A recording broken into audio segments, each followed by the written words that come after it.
Morning મિત્રો, મુસ્લિમ education e learning ક્લાસની અંદર તમારું સ્વાગત છે.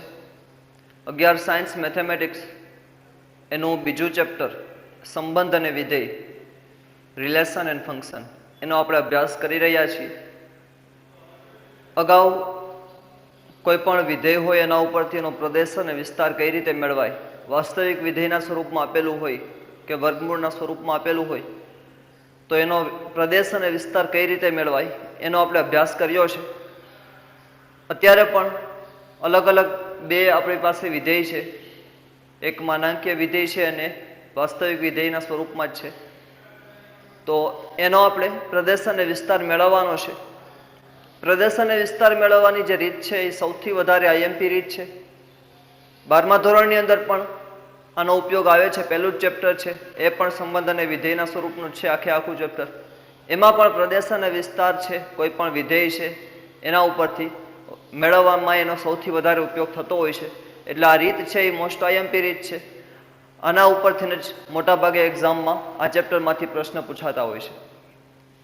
તો હવે આપણી પાસે રકમમાં છે વાસ્તવિક વિધેય f (x) બરાબર વર્ગમૂળમાં x - 1 નો પ્રદેશ અને વિસ્તાર શોધો. એટલે આપણને આપેલું છે f (x) બરાબર વર્ગમૂળ વાળી સંખ્યા છે, વર્ગમૂળમાં x - 1 છે, એનો પ્રદેશ અને વિસ્તાર મેળવવાનો છે. હવે વિધેય છે કે નહીં આપણે ચેક કરવાનું નથી, કારણ કે વિધેય તો છે જ. આપણને કીધું છે કે વાસ્તવિક વિધેયનો પ્રદેશ અને વિસ્તાર મેળવો, એટલે વિધેય ચેક કરવાનું નથી, ખાલી પ્રદેશ અને વિસ્તાર મેળવવાનો છે. આપણને ખબર છે કે પ્રદેશ છે એ x માંથી આવે છે અને વિસ્તાર છે એ y માંથી આવે છે. તો હવે અહીંયા આપણી પાસે જે ફંક્શન છે f (x) બરાબર વર્ગમૂળમાં x - 1, સૌથી પહેલા તો આપણે ચેક કરવાનું હોય કે એનું અસ્તિત્વ ક્યારે છે અને ક્યારે એનું અસ્તિત્વ નથી. વર્ગમૂળવાળી સંખ્યા માટે આપણે અગાઉ પણ એક એક્ઝામ્પલ કરેલો છે. એમાં પણ આપણે અસ્તિત્વ પહેલા ચેક કરેલું કે એ ક્યારે અસ્તિત્વ ધરાવે અને ક્યારે અસ્તિત્વ ધરાવે નહીં.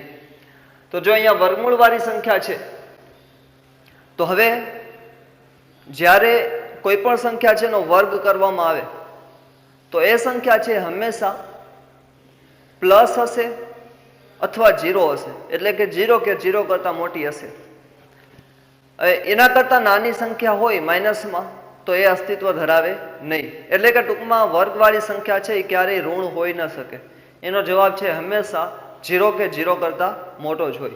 તો એટલા માટે આપણે અહીંયા લખેલું છે કે જો x - 1 છે એનું વર્ગમૂળ છે, અહીંયા આપણે એનો વર્ગ લખેલો છે, x - 1 greater than or equal to 0 હોય તો જ f (x) અસ્તિત્વ ધરાવે. કારણ શું છે, જે આપણે જોયું તેનો વર્ગ કરી તો એ સંખ્યાનો જવાબ છે એ 0 કે 0 કરતાં મોટો હોવો જરૂરી છે. એટલા માટે અહીંયા આપણે લખ્યું કે greater than or equal to 0 હોવું જરૂરી છે. જો અહીંયા લેસ ધેન 0 હોય, 0 કરતાં નાનું, તો એનું અસ્તિત્વ થાય જ નહીં. એટલા માટે અસ્તિત્વ x - 1 greater than or equal to 0 માટે જ છે.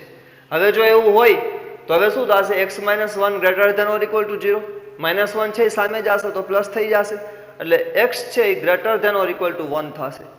એનો મતલબ શું થાય? આ જો આપણને x ની લિમિટ મળી, x આપણો પ્રદેશ છે, હવે આપણને અહીંયા x ની લિમિટ મળી, x is greater than or equal to 1. આનો મતલબ શું થશે કે x ની કિંમત છે એ 1 કે 1 કરતાં મોટી છે. અહીંયા ઇક્વલ ટુ ની નિશાની છે એટલા માટે આપણે કહી શકશું કે x ની કિંમત છે એ 1 કે 1 કરતાં મોટી છે. હવે એ છે x ને આપણને ખબર છે, અગાઉ પણ આપણે જોયું છે કે x ના સાપેક્ષમાં જે આપણને મળે, x બિલોંગ્સ ટુ જે મળે એનો પ્રદેશ થશે. તો અહીંયા આપણને x ની જે કિંમત મળે છે કે 1 કે 1 કરતાં મોટી બધી જ વાસ્તવિક સંખ્યા છે એ આપેલા વિધેયનો પ્રદેશ થશે. એટલા માટે આપણે લખ્યું કે f નો પ્રદેશ બરાબર ડોમેન ઓફ f. હવે જો અહીંયા 1 થી મોટી સંખ્યા રેખા પણ આપણે જોયેલી છે અગાઉ કે 1 થી મોટી સંખ્યા છે એટલે 1 થી મોટી એટલે 0 ની જમણી સાઈડ આપણે જોઈએ તો 1 2 3 4 5 એ બધી સંખ્યા, એટલે કે પ્લસ ઇન્ફાઇનાઇટ સુધીની બધી જ સંખ્યા આવે. એટલા માટે આપણે એનો ડોમેન ઓફ f માં લખી નાખ્યું છે 1 અને ઇન્ફાઇનાઇટ, 1 થી ઇન્ફાઇનાઇટ સુધીની બધી જ સંખ્યાઓ. હવે અહીંયા જો 1 ની સાથે આપણે ઓપન ઇન્ટરવલ નથી આપેલો, ક્લોઝ ઇન્ટરવલ આપેલો છે. કારણ શું છે? કારણ છે કે અહીંયા ઇક્વલ ટુ ની નિશાની છે એટલા માટે 1 ની પણ ગણતરી કરવાની છે. 1 અને 1 થી મોટી બધી સંખ્યાઓ, એટલે 1 ની ગણતરી કરવાની છે. એટલા માટે આપણે એને ક્લોઝ ઇન્ટરવલ આપેલો છે અને ઇન્ફાઇનાઇટ સાથે તો હંમેશા ઓપન ઇન્ટરવલ જ હોય છે, એટલા માટે ઇન્ટરવલ ક્યાં આપવા એ પણ અહીંયા ઇક્વાલિટીની નિશાની ઉપર આધારિત હોય છે. તો આ આપણને ડોમેન મળ્યું, પ્રદેશ મળ્યો આપણને જે વિધેય આપેલું છે એનું. હવે આપણે વિસ્તાર મેળવવાનો છે, તો વિસ્તાર મેળવવા માટે આપણને નિયમ ખબર છે કે વિસ્તાર મેળવવો હોય તો સૌથી પહેલું કામ શું કરવાનું, y બરાબર f of x લખવાનું. તો અહીંયા આપણે લખ્યું y બરાબર f of x, અને f of x ની કિંમત આપણી પાસે છે વર્ગમૂળમાં x માઇનસ 1, તો એને પણ લખી નાખી વર્ગમૂળમાં x માઇનસ 1. હવે આપણે વિસ્તાર મેળવવો છે તો આપણને ખબર છે કે વિસ્તાર મેળવવા માટે જે સંખ્યા આપણને આપેલી હોય એને y બરાબર લખી નાખી પછી y ના સ્વરૂપમાં સમીકરણ મેળવવાનું થાય. તો હવે અહીંયા y બરાબર વર્ગમૂળમાં x માઇનસ 1 છે, તો આપણે વર્ગ કરી બંને બાજુ, તો y નો વર્ગ બરાબર વર્ગમૂળ દૂર થઈ જશે અને x માઇનસ 1 આવી જશે. x માઇનસ 1, આના ઉપરથી આપણે x ની કિંમત મેળવી, તો x બરાબર y નો વર્ગ પ્લસ 1 થઈ જશે, આ સામે વહી જશે એટલે x ની કિંમત આપણને મળી છે y નો વર્ગ પ્લસ 1. હવે અહીંયા જે આ y નો વર્ગ પ્લસ 1 છે એ આપણને y ના સ્વરૂપનું સમીકરણ મળી ગયું. હવે y ના સ્વરૂપનું સમીકરણ મળી જાય પછી એના ઉપરથી આપણે જે એને ઇક્વાલિટી આપી એના ઉપરથી આપણે y ની લિમિટ શું મળે છે એને આપણે નક્કી કરશું. તો હવે આ y સ્ક્વેર પ્લસ 1 છે, અને બીજી વસ્તુ જો અહીંયા આપણી પાસે રકમમાં છે, અગાઉ આપણે જોયું હતું એના ઉપરથી આપણને અહીંયા સમીકરણ મળ્યું છે x greater than or equal to 1, એટલે કે x શું છે, તો x છે એ 1 કે 1 કરતા મોટી સંખ્યાઓનો ગણ છે. તો હવે x છે એ greater than or equal to 1 છે, તો અહીંયા પણ જો આના બરાબર x છે, એટલે કે y નો વર્ગ પ્લસ 1 એના બરાબર x છે, તો જે બે સરખું જ છે એટલે જે લિમિટ x ની થાય એ જ લિમિટ y નો વર્ગ પ્લસ 1 ની થશે. તો હવે આપણે લખી સમીકરણ 1 છે, સમીકરણ 1 પરથી x greater than or equal to 1 આ જે છે એને એમને લખી નાખ્યું છે. હવે આપણને x ની કિંમત જે મળી છે y નો વર્ગ પ્લસ 1 એ આપણે x ની જગ્યાએ રાખી શકીએ, તો x ની જગ્યાએ આપણે લખ્યું છે y નો વર્ગ plus 1 greater than or equal to 1 છે એમના. હવે આની બાજુ 1 છે એ સામે જશે તો માઇનસ થઈ જશે, એટલે 1 માઇનસ 1 0 થઈ જશે, એટલે y નો વર્ગ greater than or equal to 0 અને y પણ વર્ગમૂળ લેશું એટલે 0 જ રહેશે. એટલે કે હવે આપણને નક્કી થયું કે y ની કિંમત શું છે, અહીંયા જો આપણને x ની કિંમત મળી હતી 1 કે 1 કરતા મોટી, અહીંયા પણ આપણને y ની કિંમત મળે છે 0 કે 0 કરતા મોટી. તો અહીંયા પણ સંખ્યા રેખા ઉપર જ થશે કે જમણી સાઈડ બધી જ સંખ્યા 0 થી મોટી છે, એટલે 0 1 2 3 4 5 ઇન્ફાઇનાઇટ સુધી બધી જ સંખ્યા મળશે, એટલે 0 ની ગણતરી પણ અહીંયા થાય છે. એટલા માટે 0 ની સાથે પણ આપણે જે ઇન્ટરવલ અહીંયા આપ્યો તો ક્લોઝ ઇન્ટરવલ એ જ ઇન્ટરવલ આપણે અહીંયા પણ આપશું, એટલે 0 ની સાથે ક્લોઝ ઇન્ટરવલ અને 0 થી ઇન્ફાઇનાઇટ સુધીની બધી જ સંખ્યા, એટલે કે આ જે આપણને મળે છે એ આપણો વિધેય છે એનો વિસ્તાર થશે. એટલે આપણને જે પેલો એક્ઝામ્પલ છે f of x બરાબર વર્ગમૂળમાં x માઇનસ 1 એનો પ્રદેશ 1 થી ઇન્ફાઇનાઇટ સુધી મળે છે અને એનો વિસ્તાર છે એ 0 થી ઇન્ફાઇનાઇટ સુધી મળે છે. તો આ એનો પ્રદેશ અને વિસ્તાર થયો. એના પછીનો એક્ઝામ્પલ જોઈએ તો એના જેવો જ છે, કાંઈ ફરક નથી, ખાલી વિધેય છે અહીંયા માનાંકના સ્વરૂપમાં આપેલું છે f of x બરાબર માનાંકમાં x માઇનસ 1 અને એનો પ્રદેશ અને વિસ્તાર મેળવવાનો છે. તો હવે જે કામ અહીંયા કર્યું છે એ જ કામ અહીંયા કરશું આપણે. હવે સૌથી પહેલું કામ શું ચેક કરવાનું છે કે વિધેય જે આપેલું છે એ ક્યારે વ્યાખ્યાયિત છે અને ક્યારે વ્યાખ્યાયિત નથી. તો હવે અહીંયા આપણી પાસે માનાંકમાં x માઇનસ 1 છે અને વાસ્તવિક વિધેય છે, એટલે કે વાસ્તવિક સંખ્યાઓ લેવાની છે આપણે.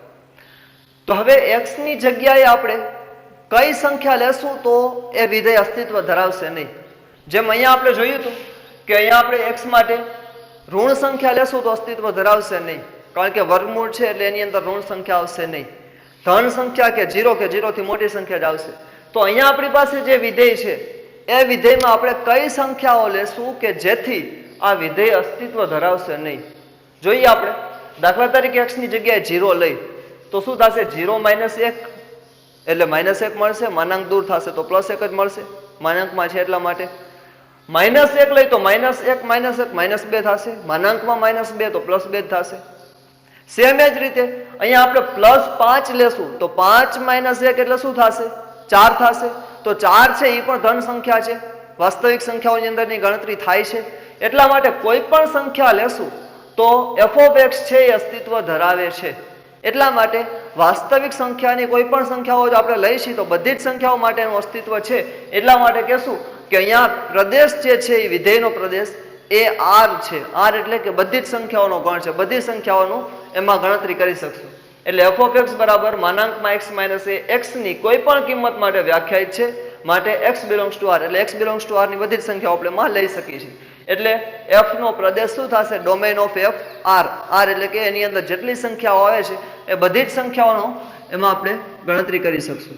એટલે ડોમેન ઓફ એફ છે એ આર થશે. એટલે આપણને જે વિધેય આપેલું છે એનો પ્રદેશ આપણને મળી ગયો. પ્રદેશ છે એ આર છે, રિયલ નંબર. હવે આપણે વિસ્તાર મેળવવાનો છે. તો વિસ્તાર મેળવવા માટે ફરીથી આપણને ખબર છે કે y બરાબર એફ ઓફ એક્સ કરવાનું છે. તો y બરાબર એફ ઓફ એક્સ, અને એફ ઓફ એક્સ આપણને આપેલું છે માનાંકમાં એક્સ માઇનસ એક. તો માનાંકમાં એક્સ માઇનસ એક, એટલે આના ઉપરથી આપણે લખી શકીએ કે y બરાબર માનાંકમાં એક્સ માઇનસ એક. આ એ જ છે, y બરાબર માનાંકમાં એક્સ માઇનસ એક એફ ઓફ એક્સ ઉપરથી. તો હવે જોઈએ, અહીંયા આપણી પાસે જે માનાંક છે, અહીંયા માનાંકમાં એક્સ માઇનસ એક જે વિધેય છે એ આપણને જોઈને જ ખબર પડી જાય છે કે વિધેય માનાંકમાં છે તો એનું સાદુરૂપ આપશું તો જવાબ છે હંમેશા ધન જ મળશે.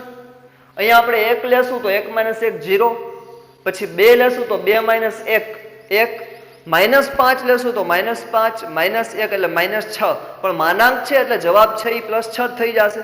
એટલે કે આની અંદર આપણે કોઈ પણ સંખ્યા લેશું તો માનાંક હોવાને કારણે એ સંખ્યા છે હંમેશા ધન મળશે. તો એટલા માટે આપણે એને લખી શકીએ 0 અથવા 0 થી મોટી સંખ્યા મળશે.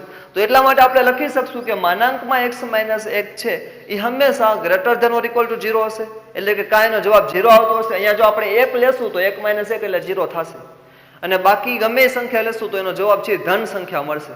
એટલે 0 કે 0 કરતા મોટી સંખ્યા મળે છે એટલા માટે આપણે લખશું કે માનાંકમાં x minus 1 is always greater than or equal to 0. હંમેશા 0 કે 0 કરતા મોટી સંખ્યા જ મળશે.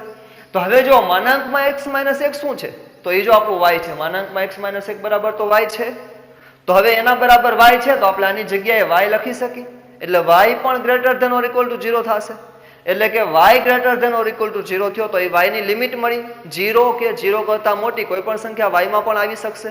એટલા માટે આપણે વિધેય જે આપેલું છે એનો પ્રદેશ f નો પ્રદેશ બરાબર રેન્જ ઓફ f 0 થી ઇન્ફાઇનાઇટ, 0 કે 0 થી મોટી કોઈ પણ સંખ્યા આવશે એ આપણા વિધેયનો વિસ્તાર થશે. એટલે અહીંયા આપણને જે વિધેય આપેલું છે એનો વિસ્તાર 0 થી ઇન્ફાઇનાઇટ સુધી બધી સંખ્યાઓ એની અંદર ગણતરી થઈ શકશે. એટલા માટે આવી રીતે કોઈ પણ પ્રકારના વિધેય આપેલા હોય તો એનો પ્રદેશ અને વિસ્તાર મેળવી શકાય. Thank you.